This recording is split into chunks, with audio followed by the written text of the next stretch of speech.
Nithyananda Paramashivoham. Om Nithyananda Paramashivoham. Om Nithyananda Paramashivoham. Om Nithyananda Paramashivoham. Om Nithyananda Paramashivoham. Om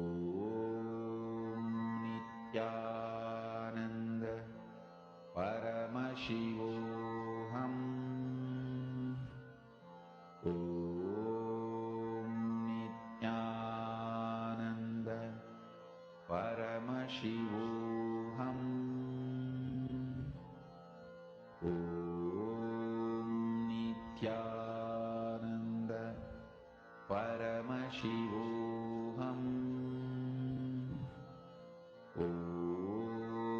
Nithyananda Paramashivoham. Om Nithyananda Paramashivoham. Om Nithyananda Paramashivoham. Om Nithyananda Paramashivoham. Om Nithyananda Paramashivoham. Om Nithyananda Paramashivoham. Om Nithyananda Paramashivoham. Om Nithyananda Paramashivoham. Om Nithyananda Paramashivoham. Om Nithyananda Now please relax in the same space. Let us all enter into the next session where we learn about how Ganga descended to planet Earth.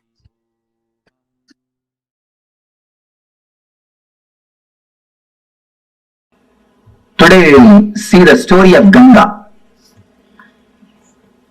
How Ganga happened on the planet Earth. Ganga is considered as a river which is there in the higher lokas.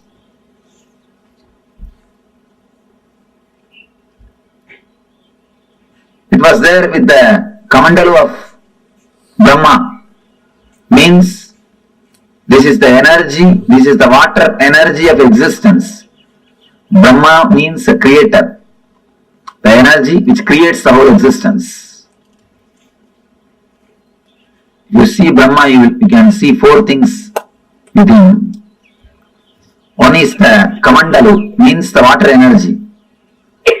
Another one is palm leaves, Veda, knowledge, wisdom. And Akshamala means Japamala. Akshamala represents the vibrations, sounds. Through all these things, and then the swan will be there. Hamsavagana. The swan, Hamsa represents continuous meditation. Hamsa means continuously meditating. If you see the sound of your inhaling and exhaling, it will be hum, sum. It will go as a hum and come out as sum. When they say hum, sum, they mean continuous awareness. creator has to be with continuous awareness. Only with awareness you can create. Creativity and awareness is directly connected. That is why Brahma is described with Akshamala, means vibrations. Pustaka means the knowledge, Vedas. And the Kamandalu, water energy.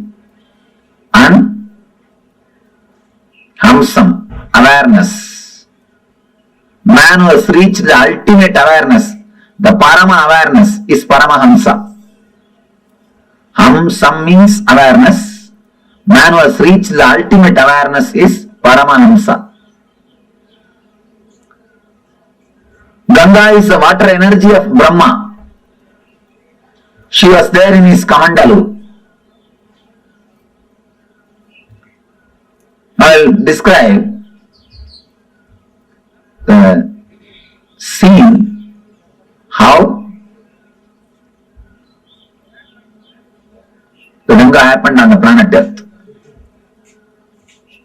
First I will tell the story, then we will see the deeper meaning of the metaphysical story.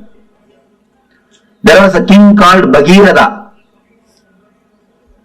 For some reason, his forefathers have been cursed by some rishi and they all died. They have been burnt, reduced to ashes.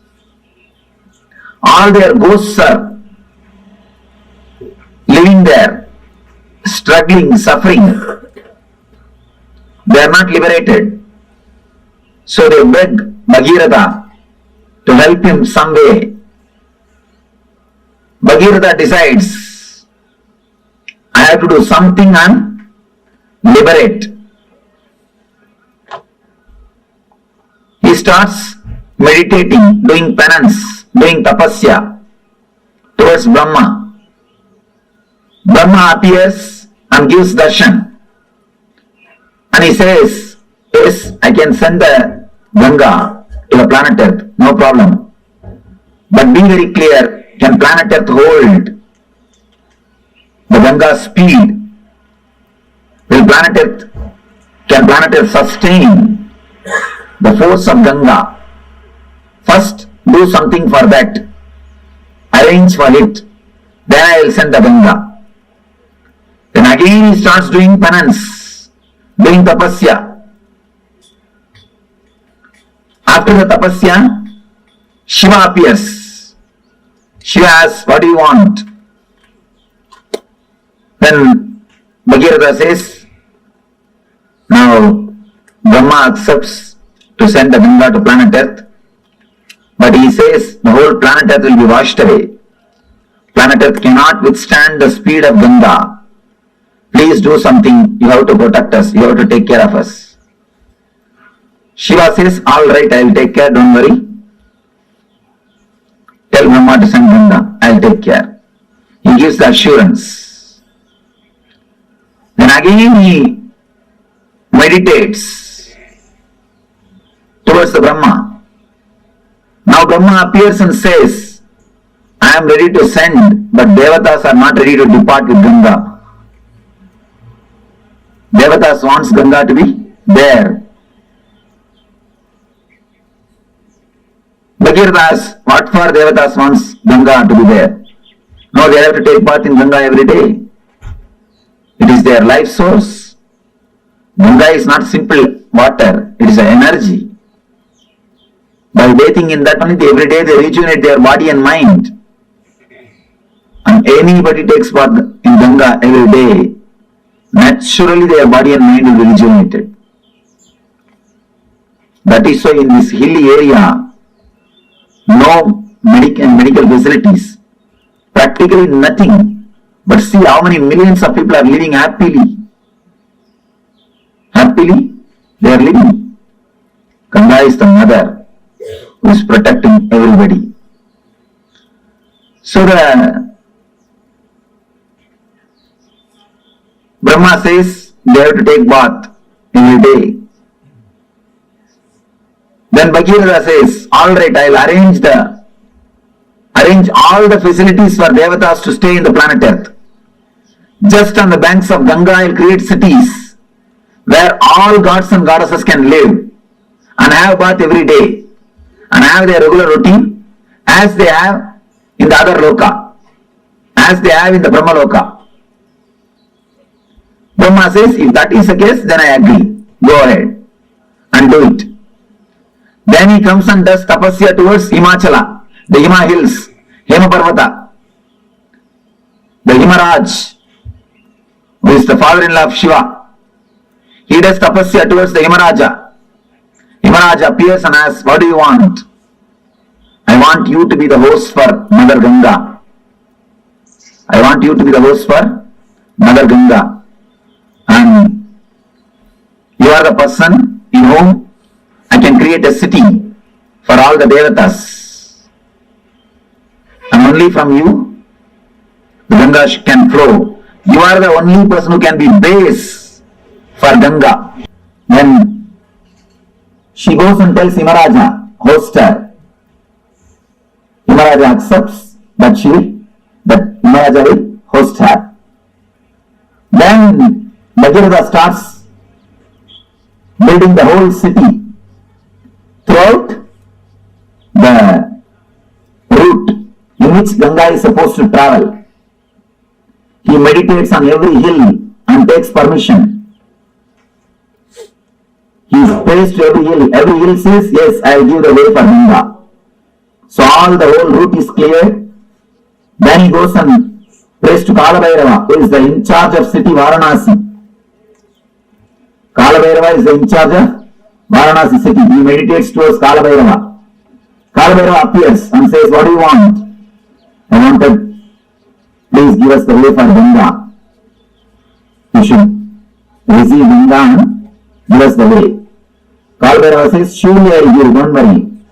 But this is such a holy city. Tell Ganga to do a protection of the city and go. Suddenly, Brahma comes up with the next problem. You meditated and propitiated all the devatas except Vishnu. Now, you have to do something to Vishnu. Only then I can send Ganga. Then he started meditating towards Vishnu. He prayed with the Vishnu. With tapasya, Vishnu appeared. What do you want? I wanted the Ganga to come down to the planet Earth. Unless you agree, unless you do blessings, it will not be possible. Please bless me. Krishna says, all right. I bless you. Ganga will come to the planet Earth. She will come just out of my feet. And he blesses. The Ganga will come out of his feet. Then he says a beautiful one word. Whomsoever has realized the Vishnumaya means the universal consciousness. Whatever water comes out of their feet will be Ganga. Whomsoever has realized the Vishnumayam Jagat, whomsoever has realized me, from their feet, whatever water comes out will be Ganga. From this word only the tradition of Pada Puja starts. Pada Puja of enlightened masters starts from this tradition. Vishnu says, whomsoever has realized the Vishnumayam Jagat, Sarvam Vishnumayam Jagat, from their feet Ganga will flow. From their feet, Ganga will flow. Then, now he again meditates towards Brahma. Brahma appears with all his glory and compassion, blesses the Bhagavata. Then he prays to Ganga. Then he does tapasya towards Ganga, meditates and invites the Ganga mother, Ganga with all compassion. Not only compassion, the wild energy. She just comes out of the Brahma's commandable. With all the power, she straight away started moving towards the planet Earth. The moment she came out of the Kamandala and started moving the planet towards the planet Earth, all the 14 worlds are shaken.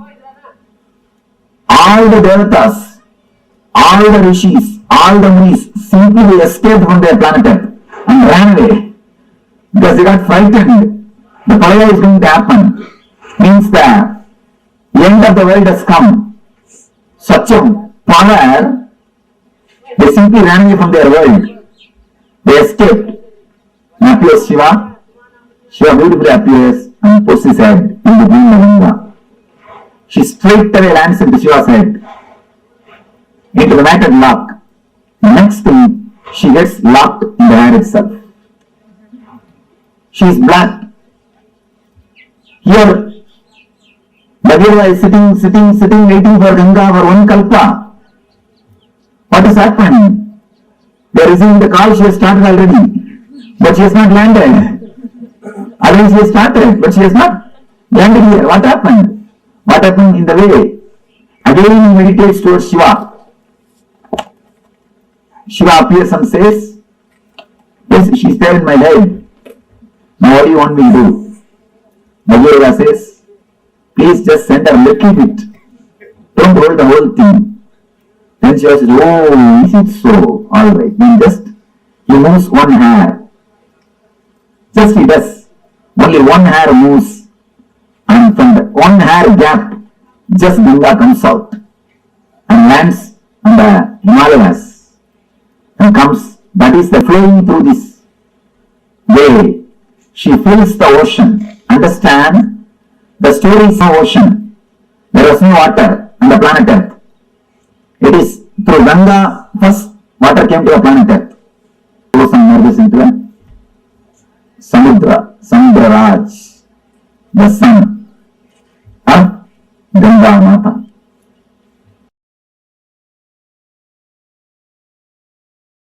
Integrity and authenticity. I can vouch with my integrity and authenticity just by living around Ganga and drinking the Ganga water every day, even remembering the Ganga's sacredness, one can become enlightened. Because it's such a powerful technique, powerful method, powerful process. Ganga heals all the violence we carry.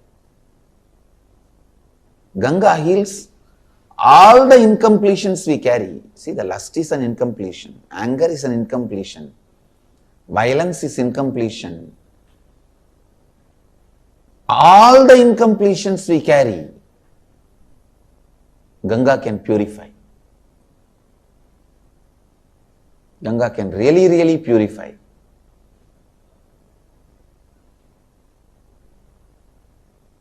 I used to sit in the banks of Ganga, just seeing. I have realized the oneness with Ganga. How the things float on the waters of Ganga does not pollute Ganga. Same way I have seen the thoughts and incompletions floating in my inner space does not make my inner space polluted. It does not touch my inner space. When you understand your incompletions are not powerful enough to make your inner space incomplete, you become eternally complete. I can say that experience I received from Ganga, on the banks of Ganga. It heals and brings love. I tell you, Ganga can complete any lower occurrence you have. I can give this as an authentic spiritual practice. Actually, just for this, I wanted to create a ashram in the banks of Ganga. Anybody in the planet Earth has some incompletions that they are not able to complete, strong incompletions. Just come and spend time in the banks of Ganga, drinking Ganga water, eating the food cooked in Ganga water, Whenever you find time, morning and evening, sit in the lap of Ganga, sleep in the breeze of Ganga. I tell you, with all my integrity and authenticity, Ganga will complete you. Because even the people who are dead, their incompletions, curses given to them, their incompletions, she has completed. And you are alive. She can enter into your muscle memory, bioenergy and complete you. Do pranayama in the banks of Ganga. That Ganga prana will go inside. Eat the food cooked in the Ganga water. Drink Ganga water. Live in the banks of Ganga. Sit in the banks of Ganga and meditate. Sleep in the banks of Ganga. In her breeze. Enjoy the weather in the banks of Ganga. I tell you, she can complete you. That is why many sadhus who live here, even if they don't do any spiritual practice, they will be liberated. They will become a Jivan Muktas. Just because of Ganga's power to complete. She is here to complete. The tradition says sadhana done in the Ganga's bank brings thousands of times more result. It's true.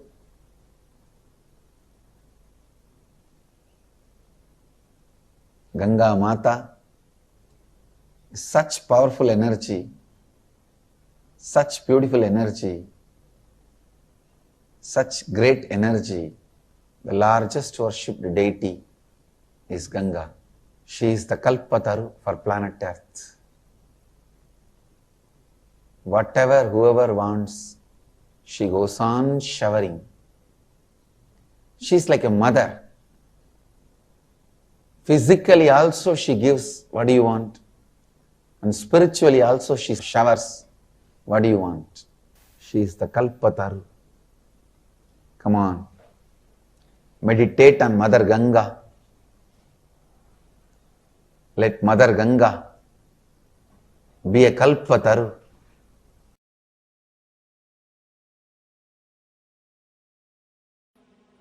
Now you understand the whole story of Ganga from the dimension of a spiritual enlightenment. Actually, the whole story is metaphysical expression of Bhagirava's enlightenment. The whole story is the metaphysical expression of Bhagirava's enlightenment. First thing, Bhagirava is tortured by the past samskaras, engrams. That is the elders who are not liberated, who are still there hanging around him. He is continuously tortured by the past samskaras, engrams. So he does tapasya towards the creator of the whole universe. Continuously meditates. He wants the knowledge, the energy to be flooded on him so that all the engrams will be washed away. All the engrams will be destroyed. And one more important thing, Ganga came, she washed all the ashes of Bhagirava's forefathers and liberated all of them and gave ultimate enlightenment to Bhagirava, and she is here, liberating people. So he is meditating towards the creator, the divine energy, so that the energy can be flooded on him. The Shakti can happen to him. All the engrams will be washed away. He will be liberated, enlightened. The first darshan of creator is what I call first experience, Satori. Understand, Why do you think Brahma is described with 4 heads? Don't think 4 heads are there. He can see complete 360 degree. The first experience is what is described as Brahma. The man who gets the experience of seeing complete 360 degree is what we call Brahman. He has achieved Brahma. He has achieved the Brahman consciousness. Whosoever gets the experience of seeing this side 360 degree and this side 360 degree achieves the Brahman consciousness. Bhagavan achieves Satori, first experience, glimpse. Then the Brahma says, enlightenment can happen to you, but be very clear, will your body stand? Prepare your body and mind. Will it be able to stand, sustain? Prepare it. Then it will happen forever. Prepare yourself. Create the maturity so that the energy can be with you forever. Then Bhagirada starts his tapas. Bhagirada starts his tapas. All the energy centers is awakening and preparing all the energy centers to receive the energy and to sustain it, to radiate it. If you don't prepare the planet Earth and call the Ganga, it will not be blessing, it will be a curse. It will destroy the planet Earth and the other worlds.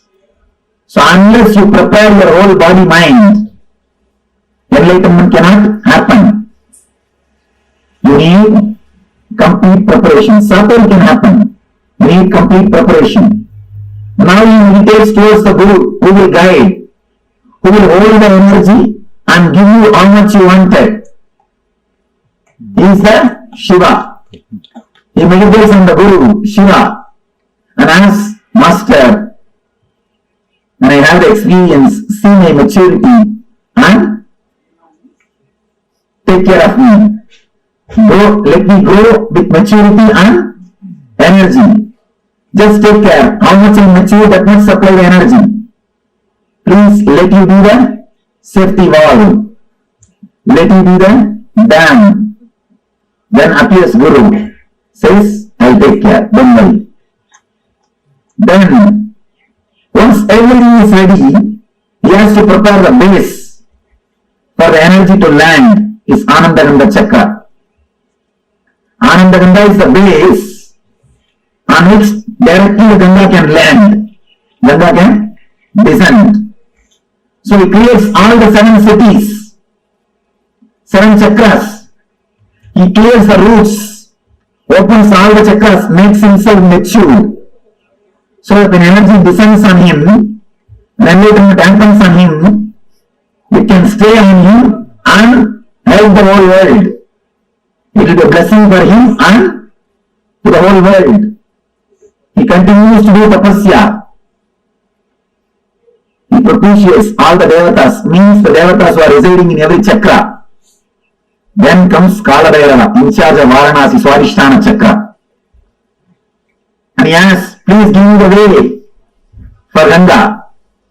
Kala Bhairava says, surely I will give, but tell her she should go round. She should be around me. She should be in me. That is why Swadhisthana, energy is installed in Swadhisthana. Energy is installed in Swadhisthana. It is Swadhisthana where the self is established. Himalayas is Anandaganda. Varanasi is Swadhisthana, where the energy is installed, where the whole energy takes a turn, where whole energy takes a turn. He propitiates all the devatas, prepares the whole thing, then intensely starts meditating, calls the Ganga. So Brahma blesses, Vishnu blesses, Ganga has come out of the Kamandalu, straight away she is landing, but still enlightenment has not happened. Ganga has lived there, but she has not landed here. Whatever can be done, all the tapas is done, everything is done.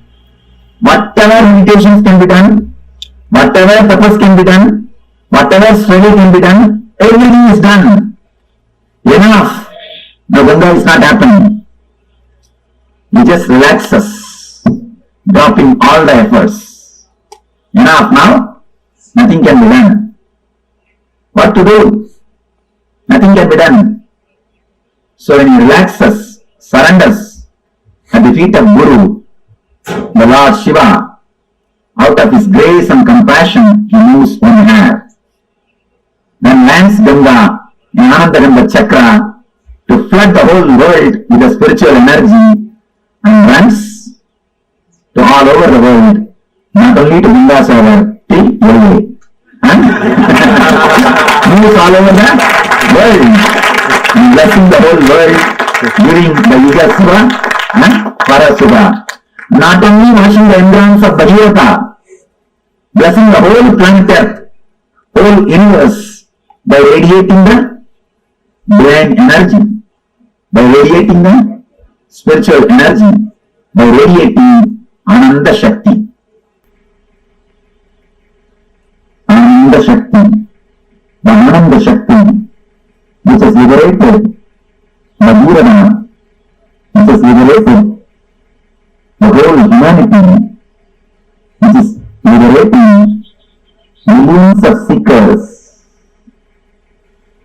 The Guru's grace, Ananda Shakti, let it liberate all of you, let it flow in all of you, let it be in all of you, let it purify all of you, let it radiate in all your beings, let you all become channels of Ananda Ganga, let you all become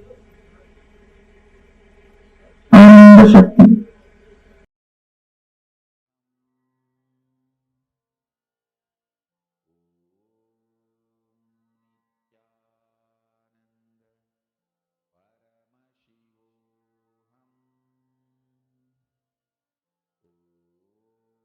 Ganga, the embodiment of enlightenment. Devi Ganga, the ultimate representation of enlightenment. I think Swamiji narrated this story so beautifully that anyone will just fall in love with Ganga. The way Swamiji explains Ganga, right?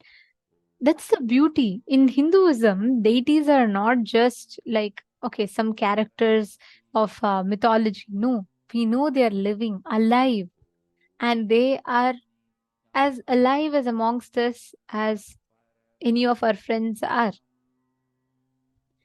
Ganga is that ultimate cosmic representation, that embodiment of completion.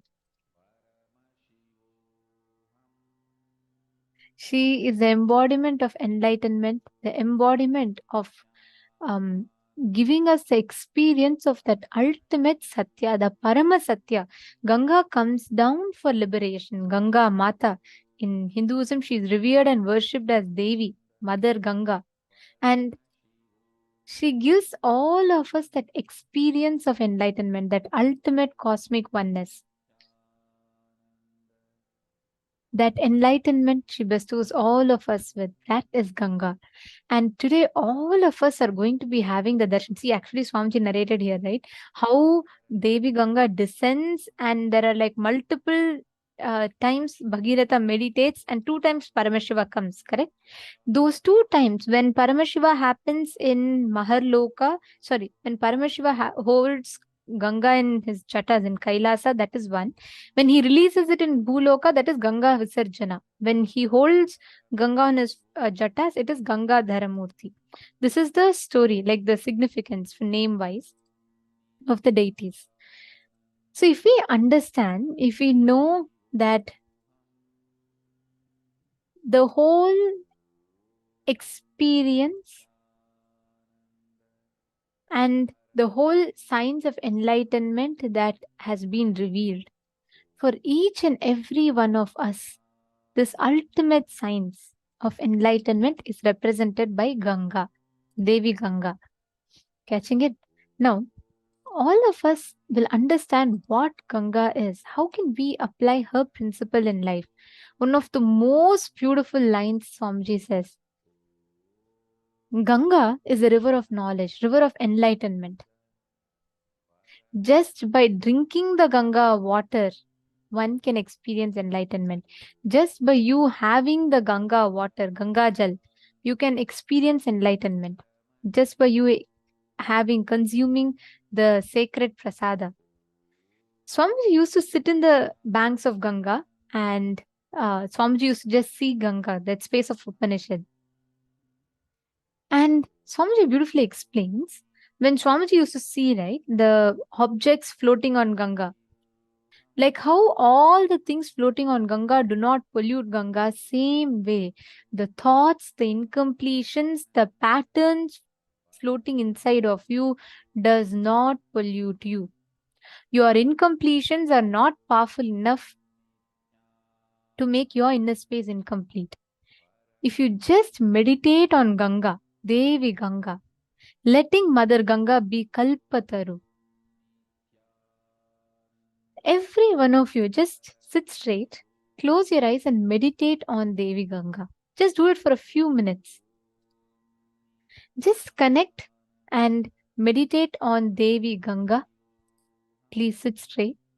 Visualize Ganga, that vast expanse. And create a deep prayerful mode, just a space of gratitude.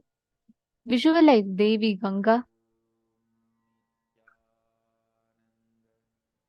Sit straight.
I request all the participants to sit straight.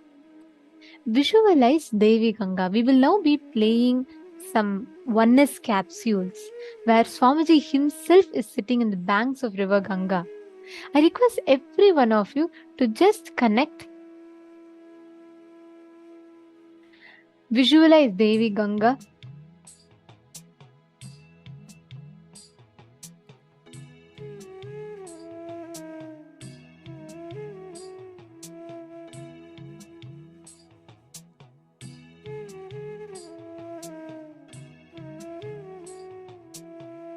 Ganga Mata, she will just flow through and gush into all of our lives, infusing completion. Just connect to Devi Ganga, sit straight, meditate, visualize the river of enlightenment.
Her her Gange, her her Gange, her her Gange, her her Gange, her her Gange,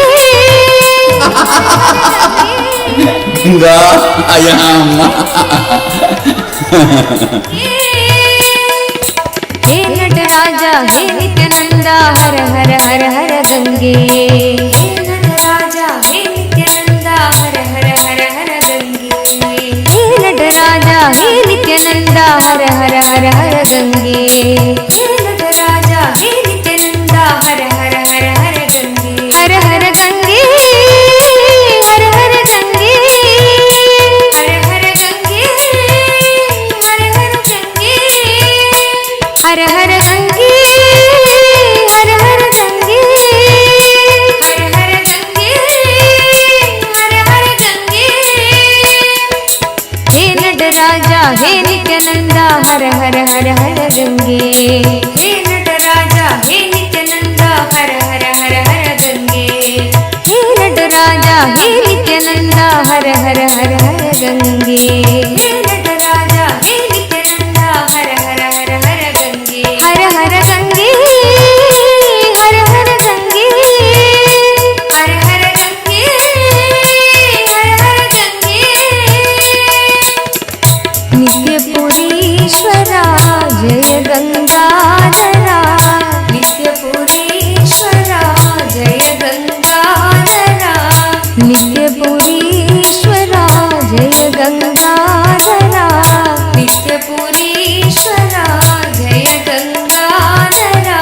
her her her her Gange, her her her her Gange, her her her her Gange, her her her her Gange. Shankara Shiv Shankara, Shiv Shankar Shankar Nitya. Shankara Shiv Shankara, Shiv Shankar Shankar Nitya. Shankara Shiv Shankara, Shiv Shankar Shankar Nitya. Shankara Shiv Shankara, Shiv Shankar Shankar Nitya. Shankara Shiv Shankara, Shiv Shankar Shankar Nitya. Shankara Shiv Shankara, Shiv Shankar Shankar Nitya. Shankara Shiv Shankara, Shiv Shankar Shankar Nitya. Shankara Shiv Shankara, Shiv Shankar Shankar Nitya. Her her Gange, her her Gange, her her Gange, her her Gange, her her Gange, her her Gange, her her Gange, her her Gange. Hey Nataraja hey Nityananda, her her.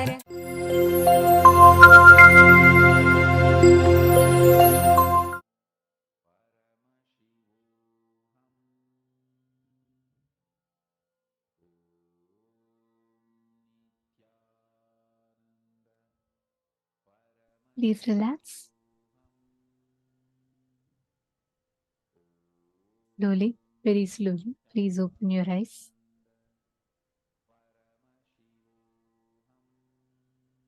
Ganga Mata, the embodiment of completion. Actually, Swamiji tells beautifully, Ganga is the largest worshipped deity.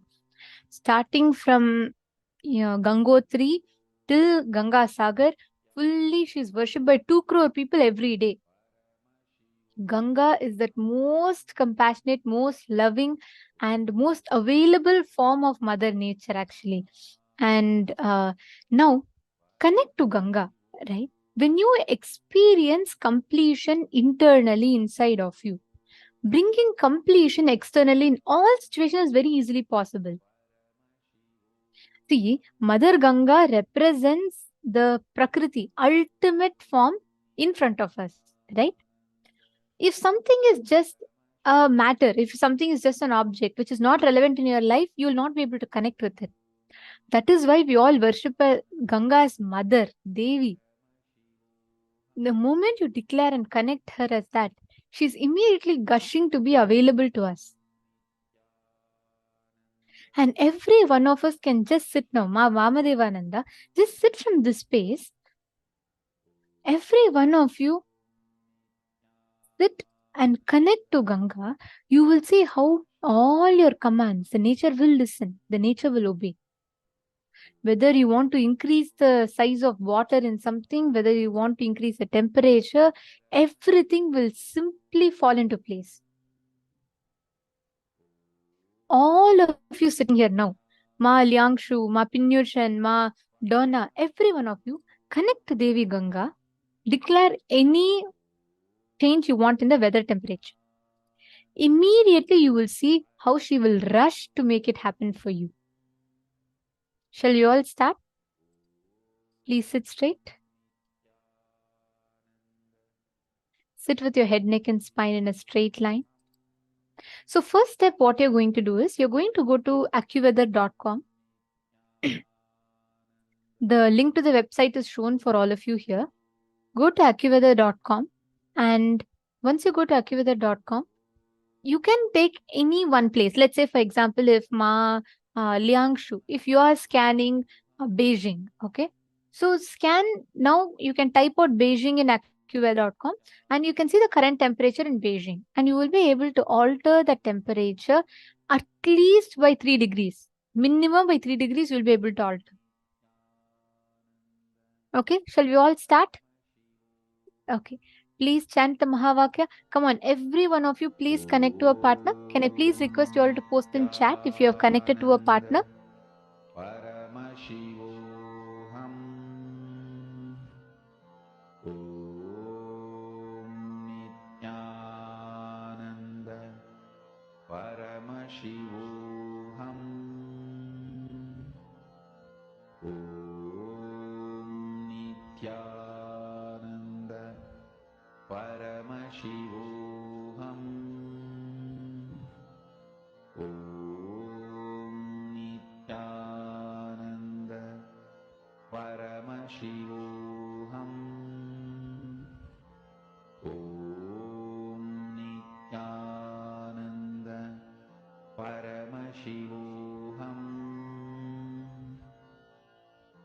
Om Nithyananda Paramashivoham. Om Nithyananda Paramashivoham. Om Nithyananda Paramashivoham.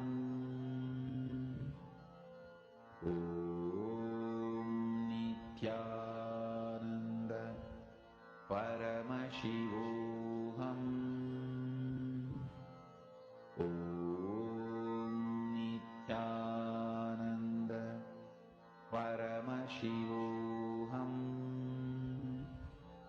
Om Nithyananda Paramashivoham. Om Nithyananda Paramashivoham.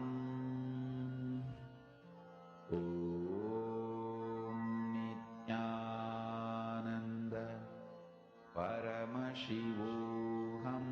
Om Nithyananda Paramashivoham. Om Nithyananda Paramashivoham.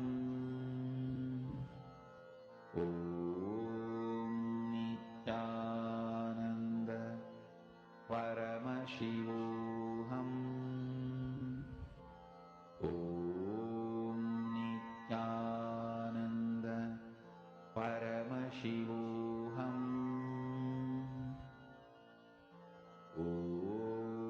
Nithyananda Paramashivoham.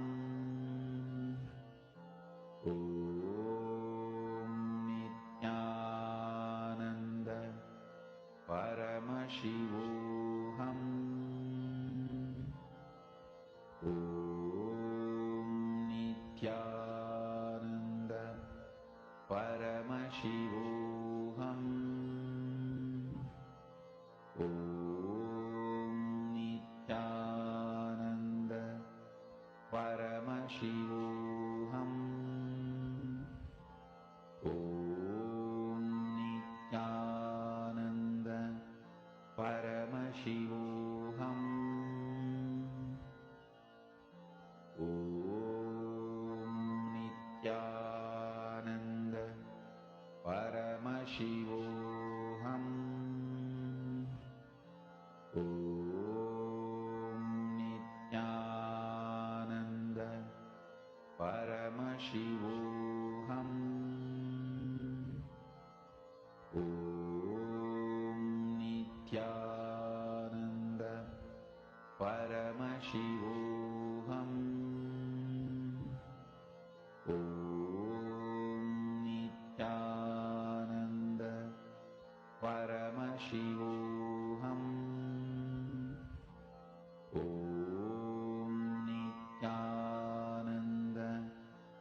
Paramashivoham.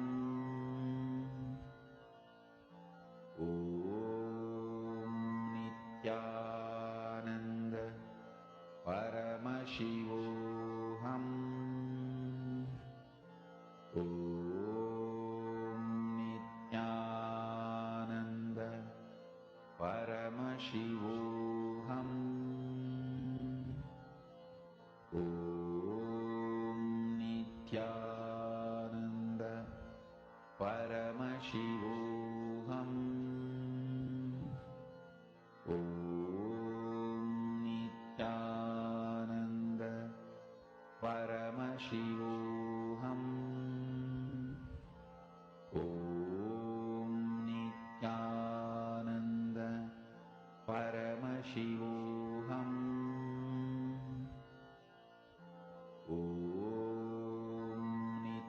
Nithyananda Paramashivoham. Om Nithyananda Paramashivoham. Om Nithyananda Paramashivoham. Om Nithyananda Paramashivoham. Om Nithyananda Paramashivoham. Om Nithyananda Paramashivoham. Om Nithyananda Paramashivoham. Om Nithyananda Paramashivoham. Om Nithyananda Paramashivoham. Om Nithyananda Paramashivoham. Om Nithyananda Paramashivoham. Om Nithyananda Paramashivoham. Mahamahavagya, spiritual lullaby for samadhi, and Suprabhatam, wake up call, wake up song for Paramashiva. This Mahamahavagya is spiritual lullaby for you to fall into samadhi. Suprabhatam, wake up song for Paramashiva to wake up in you. Just remember this one powerful cognition. This Mahamahavagya puts me in samadhi. This is spiritual lullaby for samadhi, and Suprabhatam, wake up song for Paramashiva in me, for Paramashiva to manifest. With this one spiritual powerful cognition, chant this Mahamahavagya.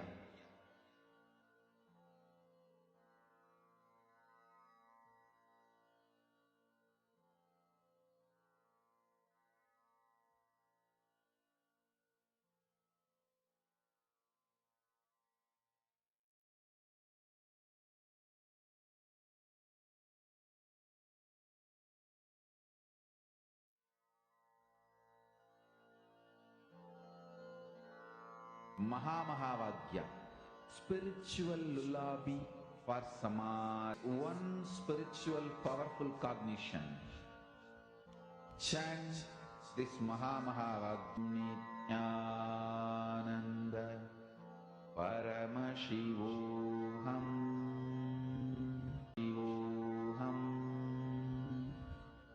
Om Paramashivoham. Om Shivoham. Paramashivoham. Paramashivoham. Paramashivohananda. Paramashivohyananda. Om Nithyananda. Paramashivoham. Paramashivohananda. Paramashivoham. Oham. Om.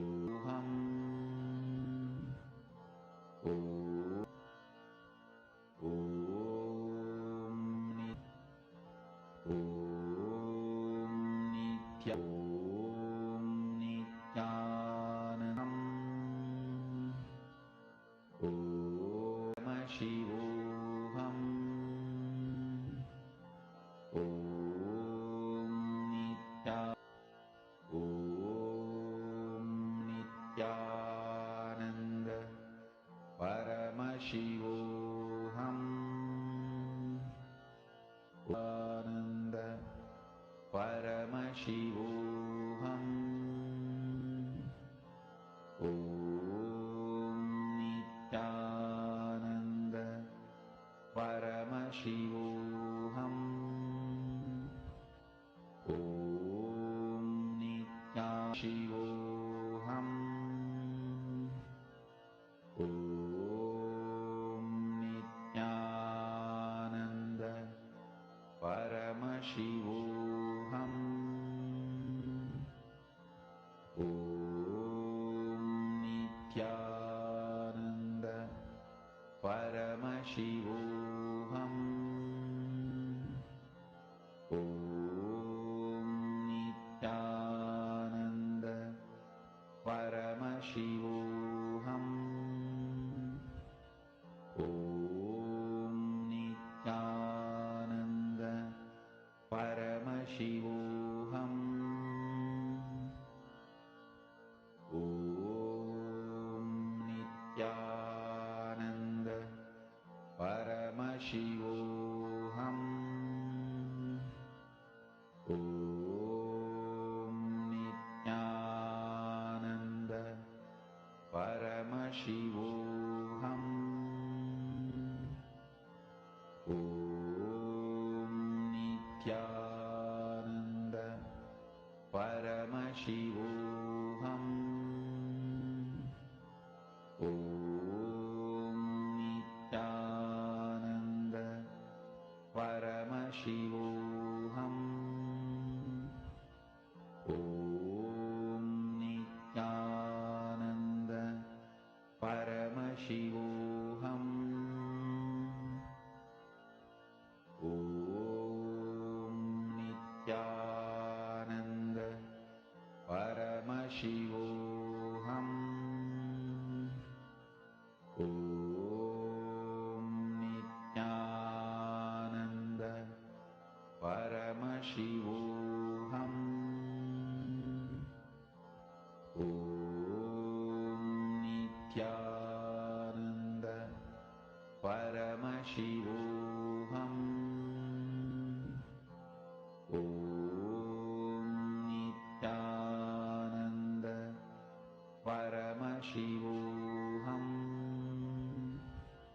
Om Nithyananda. Paramashivoham. Om Nithyananda. Paramashivoham. Om Nithyananda. Paramashivoham. Om Nithyananda. Paramashivoham. Om Nithyananda. Paramashivoham. Om Nithyananda Paramashivoham. Om Nithyananda Paramashivoham. Om Nithyananda Paramashivoham. Om Nithyananda Paramashivoham. Om Nithyananda Paramashivoham. Om Nithyananda Paramashivoham. Om Nithyananda Paramashivoham. Om Nithyananda Paramashivoham.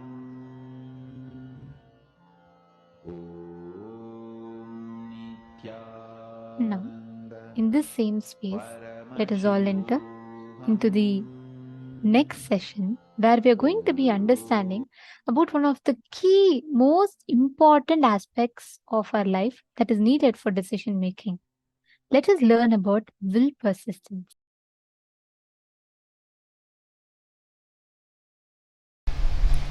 Whether the inner world success or the outer world success, whether Jivan Mukti, living enlightenment, or the outer world success, power, money, whatever you want, happens with one master key: will persistence. Listen. Not willpower. Willpower means you try to make a will few times. My health should be like this. My life should be like this.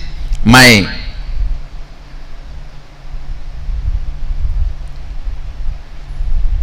business should be like this. You make few will with the clear idea it is not going to be successful. And when that fails, you think, oh, it is not for me, this is not for me, and you collapse. That is what I call willpower. Actually, it is will arrogance. But will persistence means the number of times again and again and again your ability to create the will intensely is will persistence. Your will is made out of the material called persistence. Please understand. Water in the Ganga breaks the Himalayas not because of power but because of persistence. Not because of power but because of persistence. Whether it is the inner world, enlightenment, or outer world success like money, name and fame, power, health, relationships, whatever you want, inner world or outer world, the master key is will persistence, not willpower. Willpower will always make you feel you are a failure. Will persistence manifests the real willpower and it will make you always successful. Understand? Ganga, the water of the Ganga, neither its power, nor by the objects she carries, she opens the Himalayas. It is just by her persistence she opens Himalayas. Just by her persistence she opens Himalayas. Understand? Will persistence, not willpower. Whenever you use willpower, it has to happen. It has to happen immediately. Always you have the shade. No, if it's not, what will I? It means already you planned for failure. And when it collapses, you are confirming this willpower and all is not going to work for you. You don't have, either you don't have willpower, or you feel that will not work for you, or you will feel that is only for others, or you will feel this much only is me, it may be for others. Only when you know the science, why it works, when it works, and when it does not work, that is the only when you know when it works, when it does not work, why it works, why it does not work, you start living enlightenment. Listen carefully. Will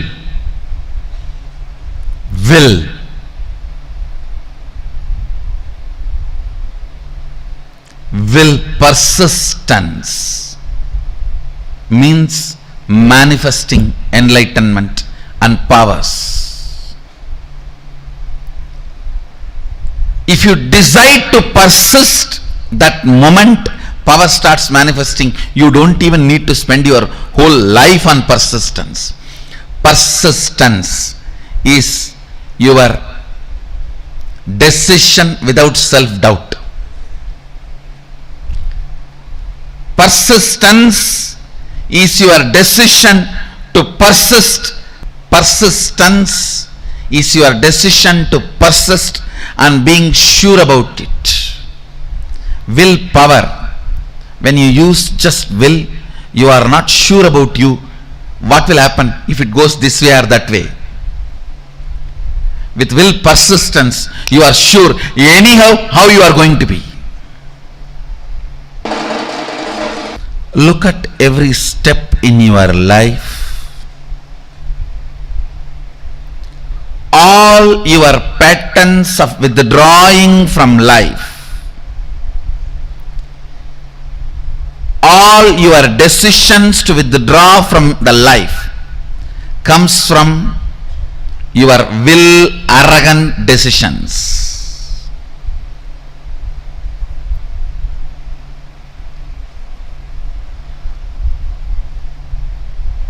All the life involvement decisions comes from will persistence. I tell you, whether inner world or outer world, life is all about how much you are intensely getting involved. That's all.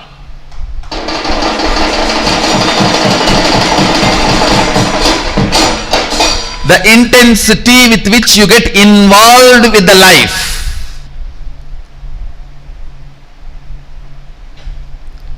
Intensity with which you get involved with the life. The more and more interaction, more and more involvement, more and more ice breaking.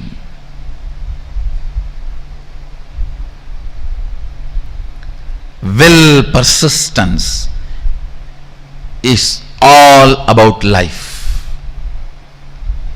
Life is all about will persistence.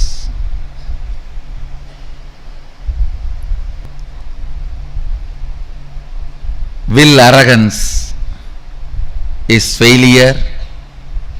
Will arrogance means I'll try to create a will. If it is successful, then I'll believe this philosophy. If it fails, if it does not click, then I think this philosophy is not for me, this does not work for me, or I think this does not work for anybody. All this is what I call will arrogance. Let me check out how it looks, how it feels. The one and only way you will build will persistence is through Sangha.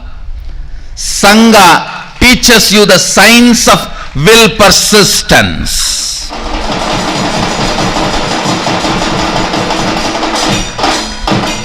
I tell you, stupid are those who say, oh, what is there in building temple outside? God is everywhere. And why do you put all your time, energy, money in all this? I tell you, when you build a temple outside, all the things required for it, creating a Sangha, creating, inspiring people, enriching, causing, everything teaches you the science of will persistence, and you become enlightened. By the time Sadashiva sits on the temple you built outside, he already is sitting on the temple which you built inside.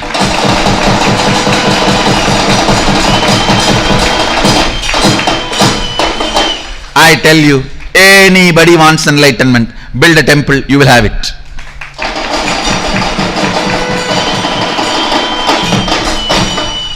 Because building temple is not a joke. You need to work with so many people. So much of involvement with life is required.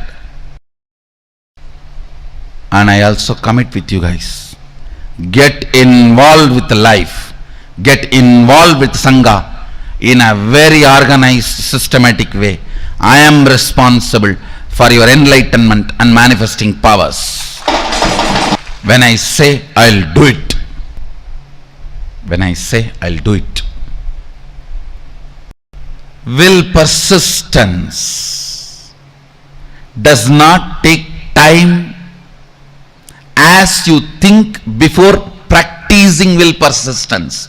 You always think, oh God, will persistence means I have to persist whole life. Actually, your whole life is nothing but the moment you have in your hand. Persist in that few moments you have in your hand. That's all is required.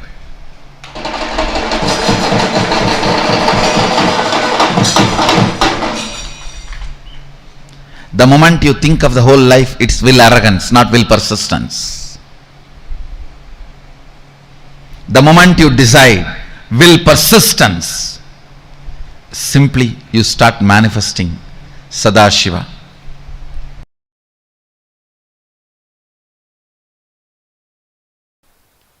When I say the word will persistence, I do not mean you need to sit for years and years and years. No. It is a simple decision of more persisting. Listen carefully. Listen. This is the essence of the whole session. This is will persistence means decision not to give up on you. Decision not to give up on your intention to be. Listen. There are only two parts in your inner space. One, will persistence. Another one, giving up. Either you give life to the thought current of giving up or to the will persistence. Your decision to give life only to will persistence and not to give life to giving up thought current is all I call will persistence. Listen.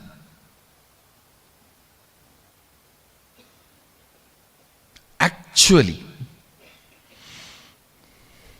it's too easy. The truth is, it's too easy. Because you are giving life to giving up thought current, then persistence. Giving up thought current, then persistence. That is when it becomes complicated. It is like you create a terrorist group for some purpose, and then you send your army to kill them.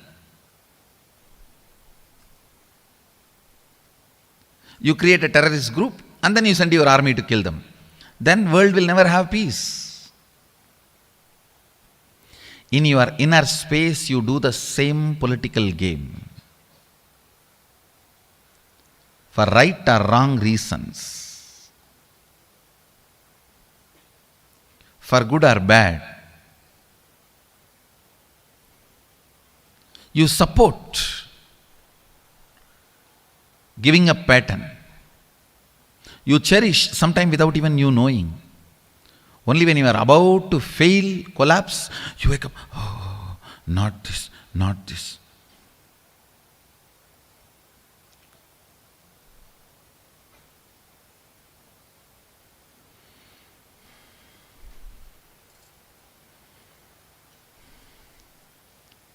Having an alarm in your life to remind you and hold you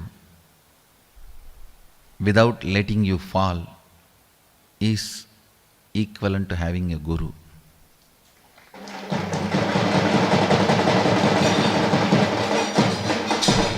Guru is all about that only. An alarm which rings every day between 8 to 9.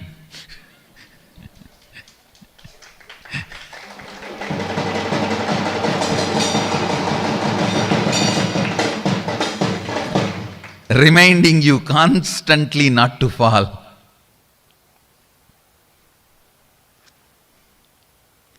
An empower will persistence, thought current.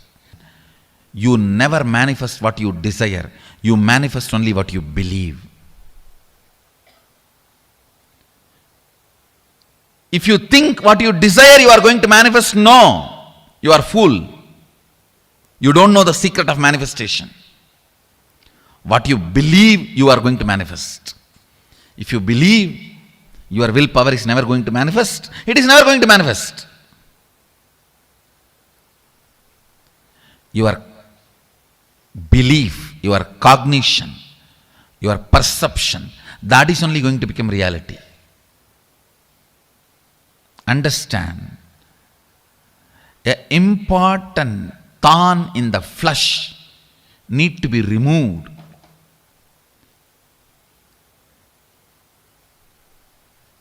The pain point need to be removed from your inner spaces.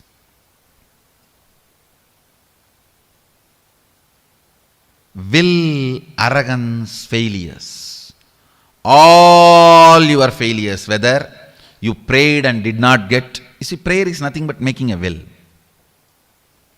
You prayed to God something and did not get it, or you sincerely tried and did not achieve it, or you created a space and it did not become reality.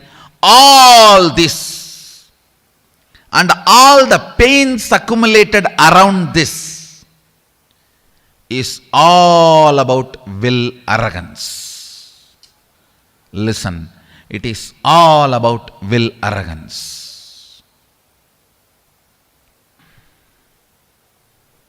All your failures, whether you failed in your own sadhana, spiritual practice, or you failed in your prayers, you failed in your efforts, you failed in situations, relationships, life, everything is will arrogance.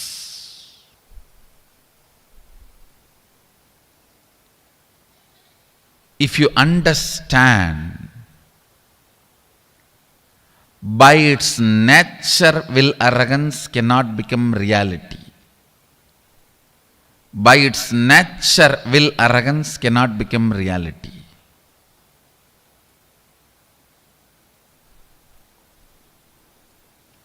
Only will persistence can become reality. So much of healing will happen inside you. Today I wanted all of you to do this as an assignment. All the situations you feel you have failed, frustrated, hopeless, list from the time you remember you. From the time you remember you, list and find out how your will arrogance failed you in that situation. How your will arrogance was the main reason why you failed.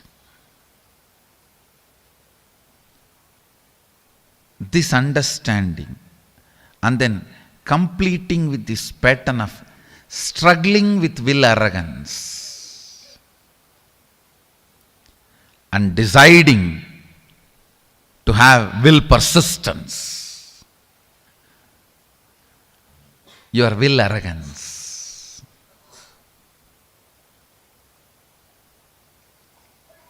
is the source of all the pains.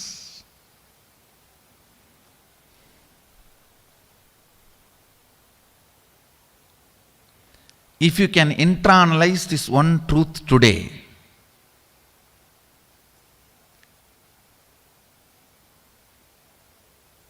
tons of past sufferings will be healed in you. I wanted all of you to do this as an assignment today. From the time you remember, you write down all the failures, frustrations, hopelessness, situations when you collapsed, when you gave up, when you felt you have not achieved what you want, you felt loss, whether it is personal, health, professional, career, life, prayers, spiritual, anywhere. Pen down all the failures and analyze each one. How the will arrogance collapses you, fails you. Will arrogance means trying half-heartedly, failing, and then blaming yourself. You can never achieve it. Trying half-heartedly, failing, and blaming yourself, you can never achieve it. Vicious circle is will arrogance. Virtuous circle is will persistence. Will persistence means deciding whatever happens, I am not going to give up till my intention to become reality.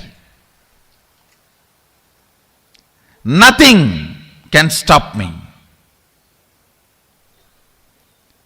If my intention to be is Shivoham, till that happens, I am not going to give up. I am going to be persisting. The will persistence.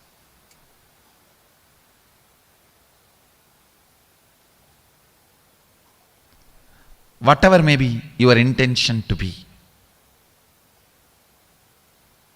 the moment you decide, will persistence,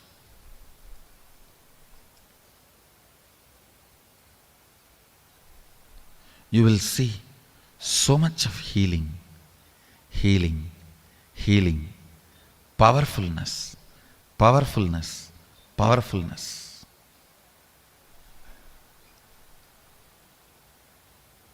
Your own voice sitting inside you and constantly teasing you, pulling you down, disrespecting you, abusing you, will just melt down.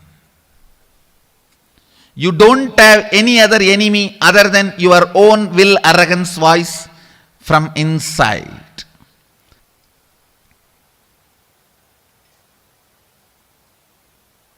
Today do this assignment. This ironing out will heal you so much. You will be ready to manifest all the experiences and powers of Sadashiva. Align here. Start this assignment today. Start this assignment today.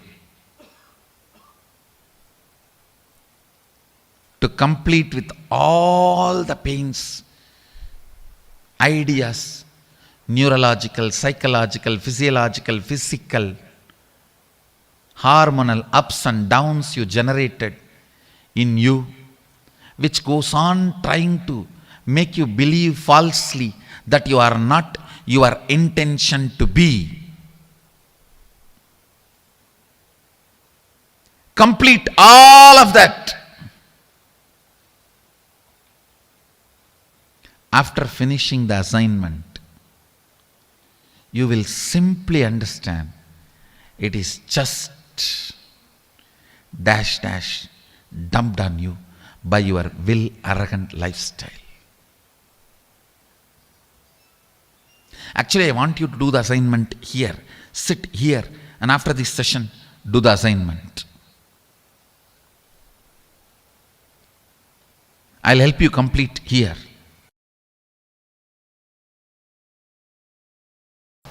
Bringing pure questioning back to your life, bringing seeking back to your life is what I call completion. Understand?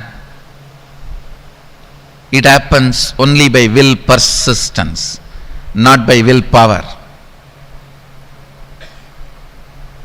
Sometimes people come and tell me, oh, 10 years I had persistence. No, you had willpower.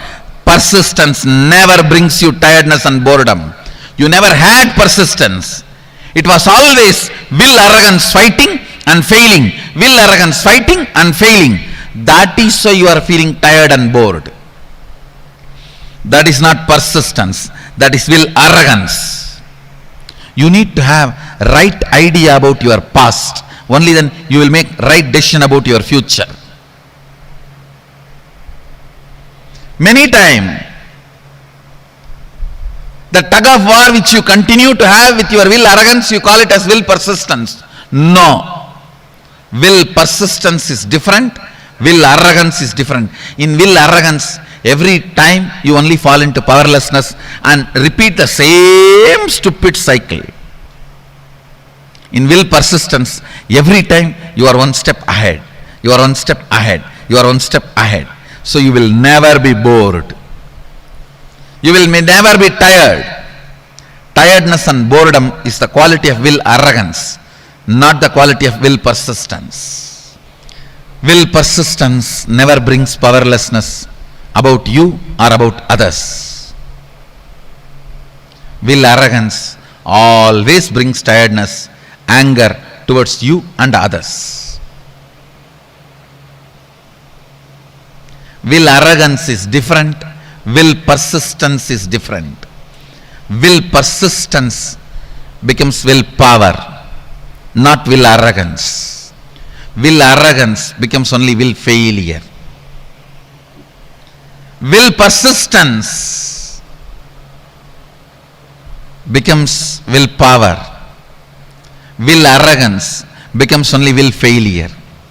Will persistence suddenly makes you young and you start from the beginning. Come on, start 1, 2, 3.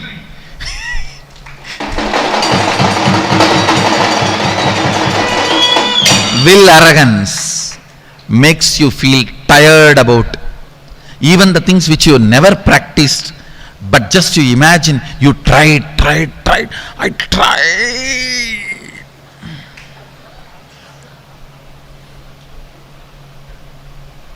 It means you just need kadka pudi. I tried. It is not coming. Will arrogance is different. Will persistence is different. Persist. Persist. Persist. Naham manye suveteti. Nona veteti vetacha. Yonastat veda tatveda nona vedeti vedacha. You may know something, you may not know something. Knowing what you know and knowing what you don't know is itself knowledge. Will persistence, will persistence, will persistence.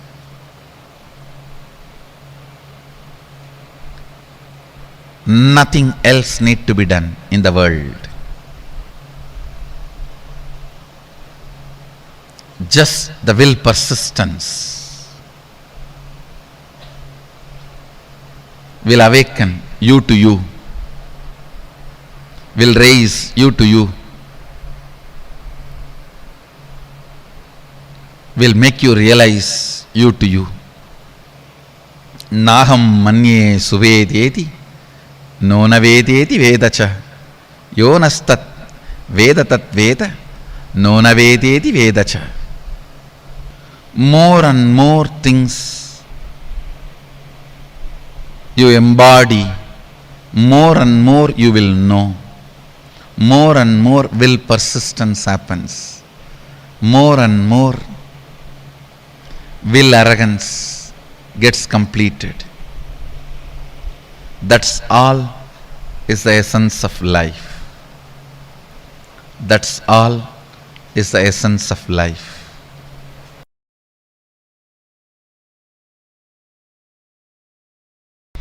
At certain level, attacked by tiredness, self-inflicted boredom makes you feel you know it. That's all can be known. You give up on you. And you feel everything is okay. I have seen this during the manifestation of powers. People actually fight with the so-called willpower. It is not willpower, will arrogance. If I make it now, it has to happen now. If it is not happening, then it's not for me. Leave it. Willpower. What do you think as willpower? Is nothing but will arrogance. Real willpower comes by will persistence. When you are bit by the snake called will arrogance, and that poison spreads inside you as tiredness and self-inflicted boredom. I've always seen this. When people first start seeing me, they are all excited, go gaga about all over. If they don't convert that excitement into responsibility and assimilate it as part of them, then slowly, that's the difference between fan and devotee. Fan just fans away all the excitement. Devotee makes the excitement into responsibility. Whoever has converted their excitement and devotion into responsibility, they will never be bitten by tiredness and self-inflicted boredom. Understand? I am using two words. Tiredness can sometime can come even externally, but boredom only from internally it can come. That is why I am using the word self-inflicted boredom. When these two attacks you, you come to a decision, that's all for me, leave me. When you say, that's all for me, leave me, your life has ended. Your life has ended. Even I don't tell that. Even still I sit and work. How can the system be more and more stronger so it can radiate more and more? It can manifest more and more. It can support more and more. It can share more and more.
Okay, so now I request every one of you to tell me, what is Atma Shakti?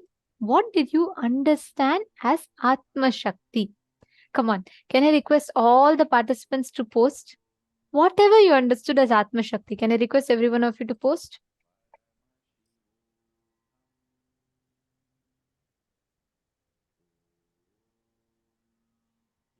Can I request all the participants to post?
Paramatma Shakti. What is Atma Shakti?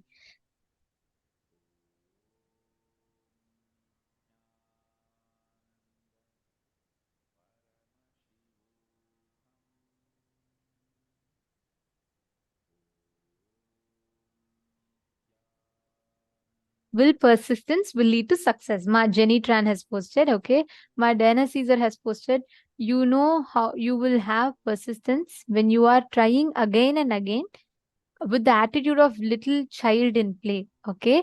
Ma Leong Kok Teng has posted, Ma Joyce Leong has posted, truly believe that we will achieve the goal. Okay, Ma Dana Caesar, will persistence is not will arrogance, okay. And never give up, all right. And Ma Sonia Rao. Okay, come on, all the others. Ma Sanishan, Ma Chengyu, Ma Sil Oz, Ma Gualin. There are a lot of you. Can I request all of you to please post? Come on. Dear participants, every one of you post. This whole session, right? This whole truth is a very, very important one because this affects many of our decision-making abilities. Okay, Satyojata Shiva has posted Atma Shakti is you persisting, going on again and again on your vision and on how you are to be. Okay, very nice.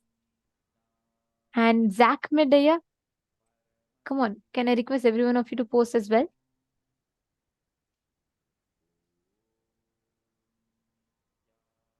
Amit Popatkaraya and Linkal Souza, Ashok Aminaya, Asimaya, I see you sitting very sincerely, actually, almost every day.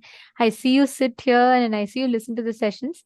I request you to also post what you are understanding, post your understanding and post your clicks. Share, keep sharing with us. See, the more and more you discuss, you talk on the subject, right? The understanding in you will gain more depth.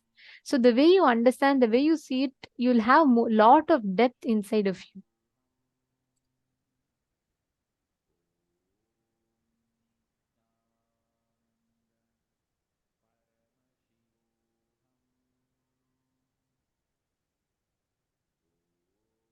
Okay.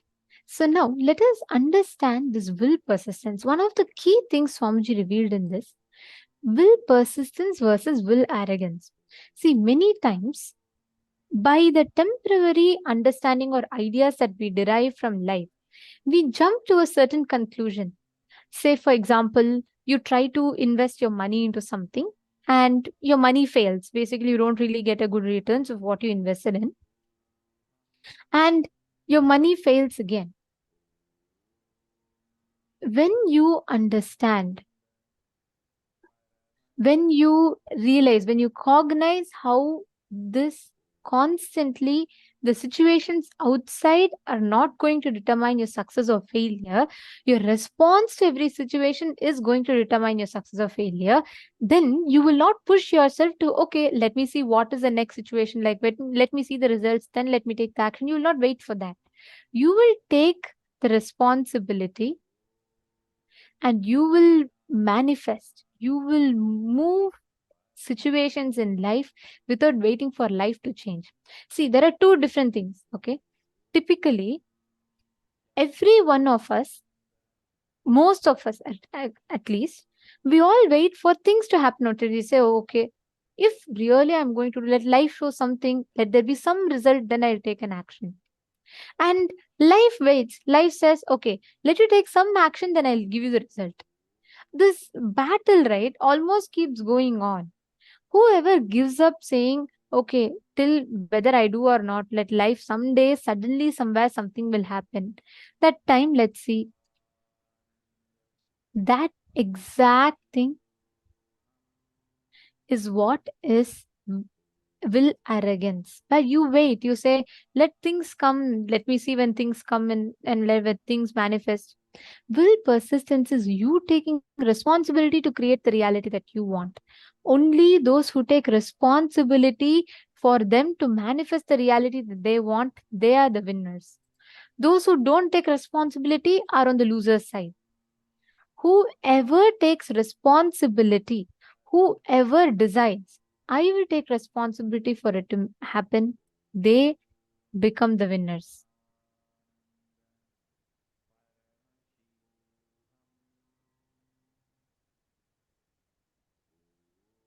Yes. Now, let us all decide to take responsibility and to have the quality of will persistence. First, we need to understand what is the difference between the qualities of will persistence and the qualities of will arrogance.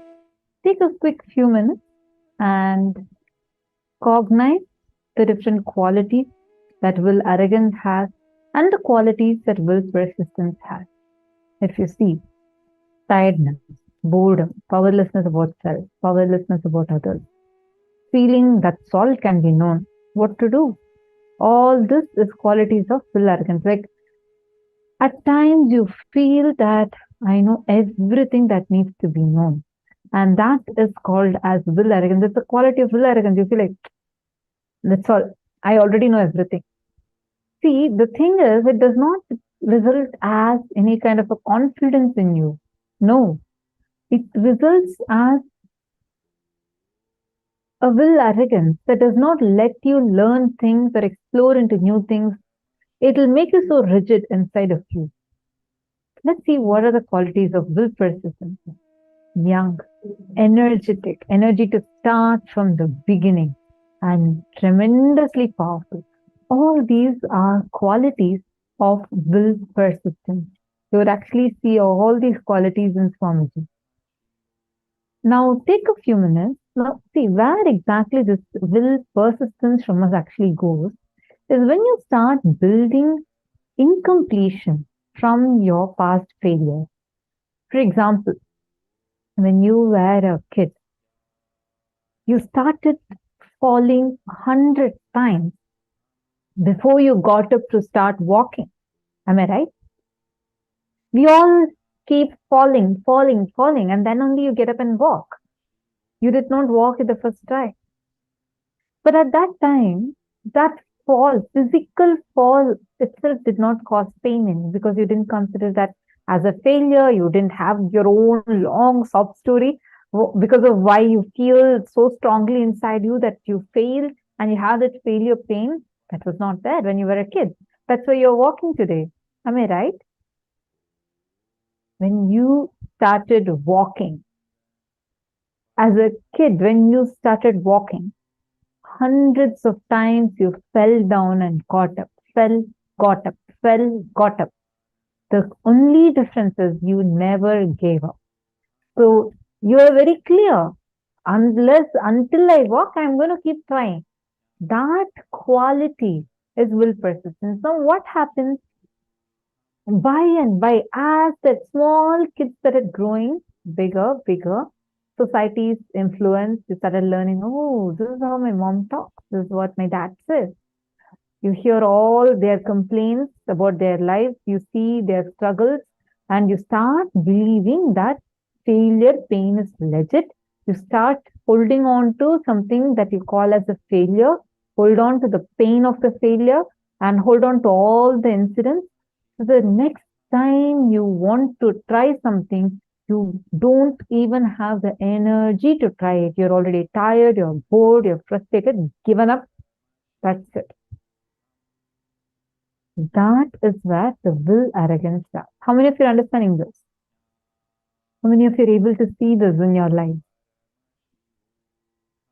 Where you can very clearly see, yes, this is how I'm struggling with will arrogance. I understand better. Thank you. Glad to know that, Madena. Sorry, I also want to apologize to you. The other day, I read your name. I thought it was someone else, and that's what I had told in the other darshan that day, saying about that, this 2-3 seasons you've been attending, because I know you've been connected to Swamiji for a long time. So I just wanted to correct myself. A few days ago, I read your thing and I had mentioned that. Actually, if you just understand how many times we take one action. Swamiji explains this very beautifully, right? Once one of the Adinavasis had gone to Swamiji and she said about how she feels like, she's a failure and things are not happening. And Swamiji looked at her and in a very ferocious tone, Swamiji said, failure is not cute. Because the moment you label something as failure, right, that means you have decided to stop taking responsibility for the situation in front of you. What's the difference between success and failure? For a person who wants to be successful, for him, even if there are misses, it's an attempt, not a failure. The moment you stop attempting, the moment you stop trying, that is when it becomes a failure. See, let's say as a child, I'll go back to that example. As a child, you tried standing up. Yes, every one of you crawled.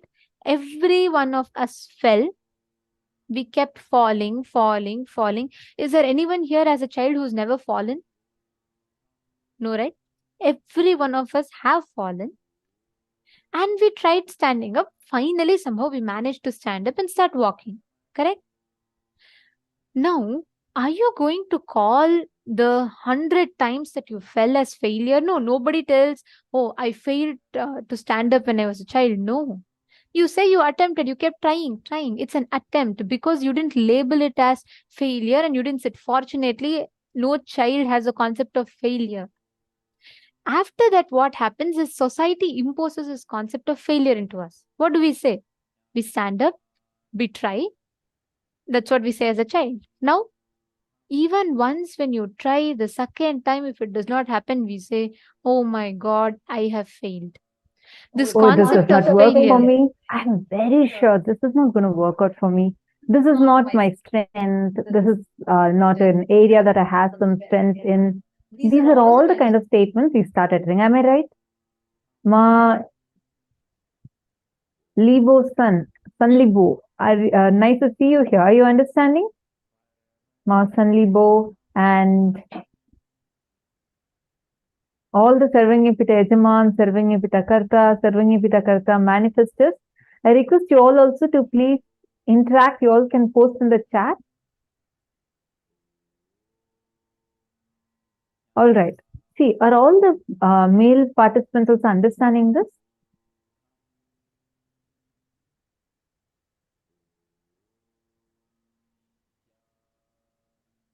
See, the will persistence, it starts in you. It is actually there in you. It's your very innate quality, but it stops in you and starts becoming will arrogance from the time you started remembering your past failure as pains, and that those pains are there sitting inside of you. They're suffocating you. You're struggling with those, and they make you feel that it's impossible. Things are not possible for me. Things will not work out for me. Oh, I have tried my business so many times. I tried it 10 times. But when you were a child, you did not say that statement. You never said 10 times I tried walking. This walking does not work for me. It works for everyone else but me. You didn't decide that. You kept trying. You were having will persistence in you. Swamiji told me once, that failure, there is nothing called failure. Failure is nothing but you giving up and declaring it as a failure. You declare it as a failure. There is nothing called failure. All failures are only a path to success. You go on working for excellence, success will simply happen, and all the failures you are crossing during that phase is just you're crossing those failures just in your path, but it is not a state. You decide to give up out of your laziness or arrogance. When you decide to give up and say, no, this is not working out, that is what you label as failure. You declare as failure and stop it. Understand there is nothing called failure. It is your decision to persist is the key to success. How many of you are recognizing this? I request all of you to write in detail and post so that this is like a very, very powerful cognition. It can help you break multiple levels, break your obstacles. Ganga breaks the Himalayas, not by power, but by persistence. She doesn't use power to break the Himalayas. She persists. It's her persistence that breaks Himalayas. This is one of my most favorite lines. I was just going to quote this line. Swamiji so beautifully explains. See, that is the key. Ganga does not break Himalayas by her power, but by her persistence. When you decide and when you persist, you will see how life will manifest all the results that you want exactly as you wanted. The key here is you experiencing that state, that space of completion inside of your inner space. If you decide to label it a failure, then it's gone. If you decide to label it as an attempt that you're trying to achieve, then you will be successful. The key lays there. Now, let us all do a very quick exercise. Go back to your life and see what are all the things that you have given up. What are all the different situations where you feel you have failed, frustrated, hopeless, everything. From the time you remember you, list, find out how your will arrogance failed you in multiple situations. For example, if you feel, I tried so many times for my exam, but I failed. Write it down. All the things that you failed in relationship, you failed in job, you failed in this, you failed in that. Write down every single failure you've had ever from the time you remember you. I request everyone to do this. It's a very, very powerful exercise. Please write it down. And if any of you have questions, please let me know. Please post it in the chat. We will address your question.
Now, in the next step, I request every one of you in all the things that you have written down, right?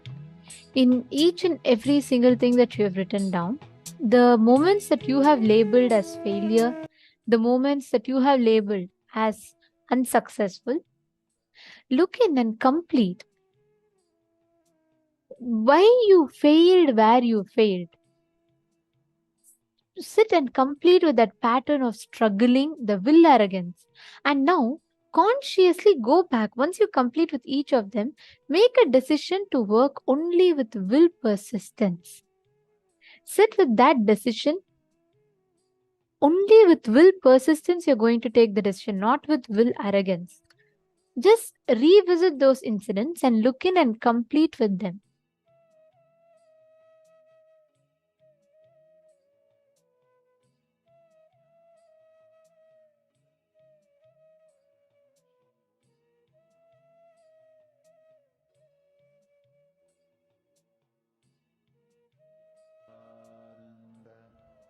Paramashivoham.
Relax.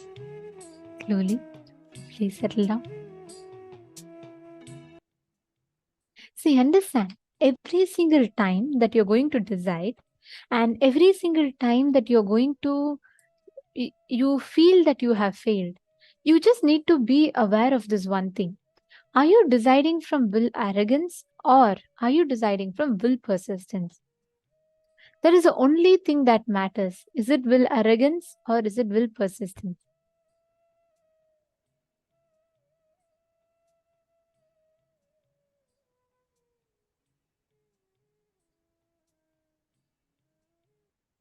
Look back each time.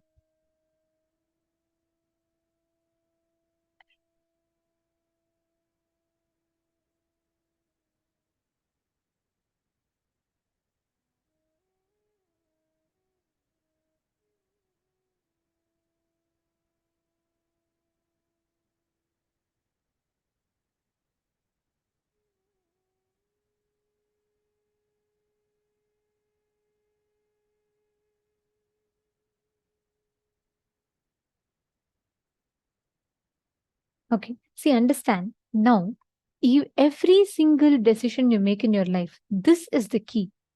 Are you deciding from will arrogance? Even let's say, even if you say, I tried, but it's not going to work out for me, that is also will arrogance, because there is no such thing that does not work for you.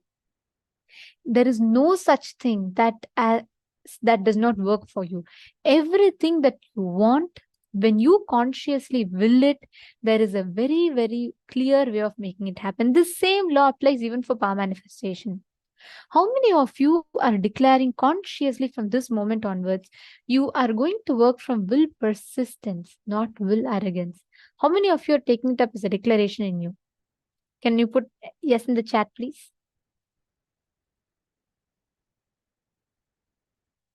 Wonderful. Now listen very carefully.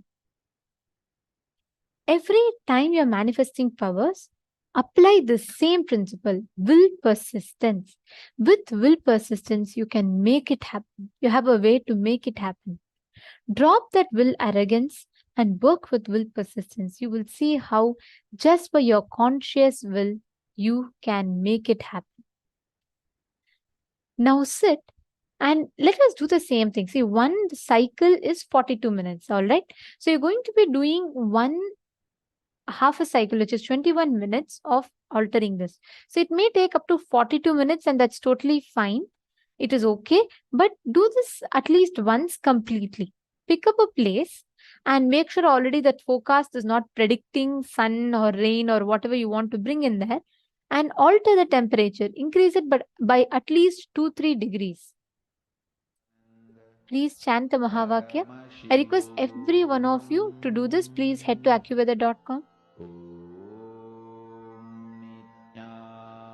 Nithyananda Paramashivoham. Om Nithyananda Paramashivoham. Om Nithyananda Paramashivoham. Om Nithyananda Paramashivoham. Om Nithyananda Paramashivoham. Om Nithyananda Paramashivoham. Om Nithyananda Paramashivoham. Om Nithyananda Paramashivoham. Om Nithyananda Paramashivoham. Om Nithyananda Paramashivoham.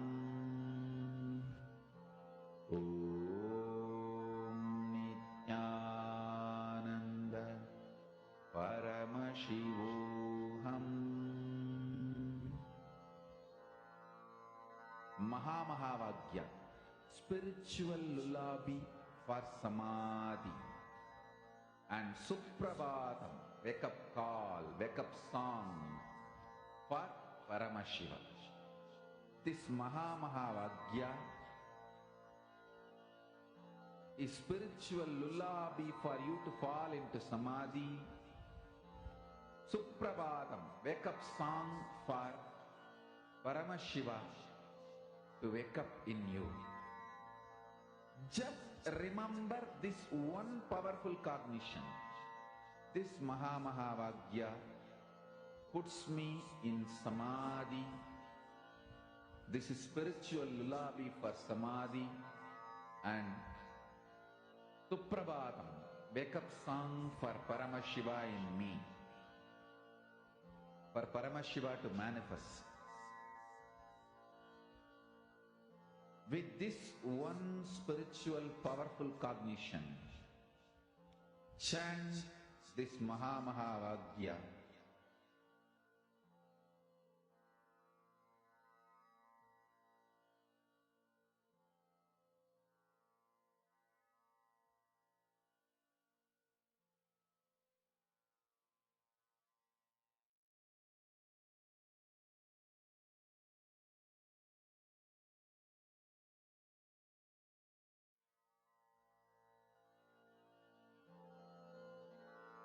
Mahamahavagya, spiritual lullaby for samadhi. And Suprabhatam, wake up call, wake up song for Paramashiva. For Paramashiva to manifest. With this one spiritual powerful cognition, chant this Mahamahavagya. Om Nithyananda Paramashivoham.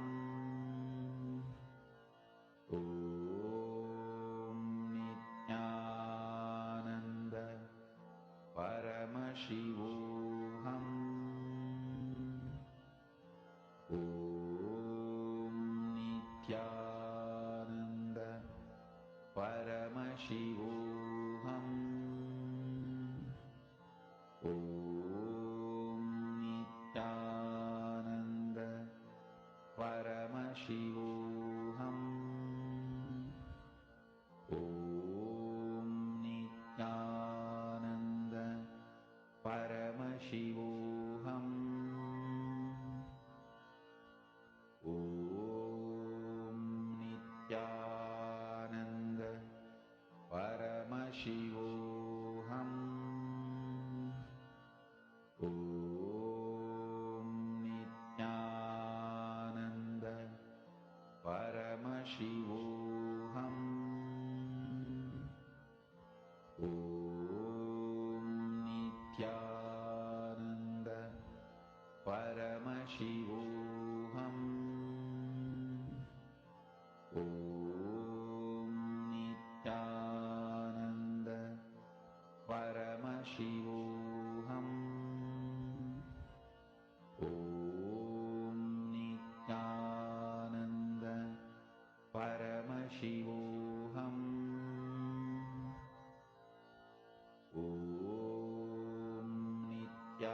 Nithyananda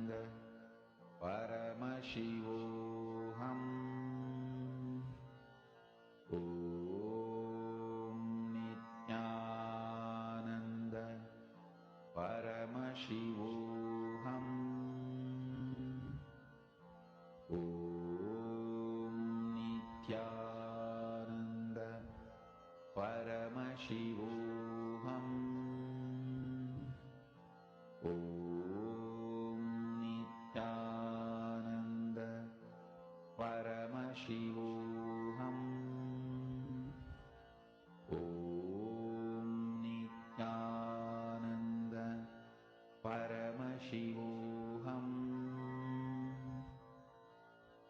Om Nithyananda Paramashivoham. Om Nithyananda